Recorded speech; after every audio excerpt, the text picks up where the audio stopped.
To check the status of the battery in your iPhone, whether it's working fine or not, what you do is go ahead and open settings, scroll down and then select battery. There is an option here, battery health.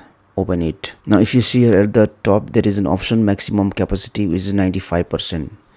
That means when you have a new iPhone, the maximum capacity of the battery here will be 100%. Since I have bought this iPhone for about a year now, 5% of the storage capacity of the battery has depreciated.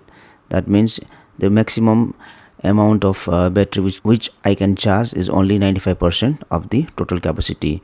So by the time the amount of the percentage depreciates, so if it is less than 80-70%, then maybe you need to change the battery. And also under this peak performance capability, right now the message which I can say is your battery is currently supporting normal peak performance. That means my battery is working fine.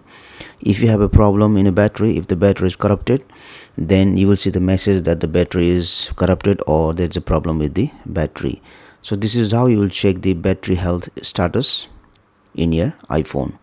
Thank you for watching this video. Please like and share this video if you found it helpful. Also click on the subscribe button and hit on the bell icon to get the notification of our latest videos for free.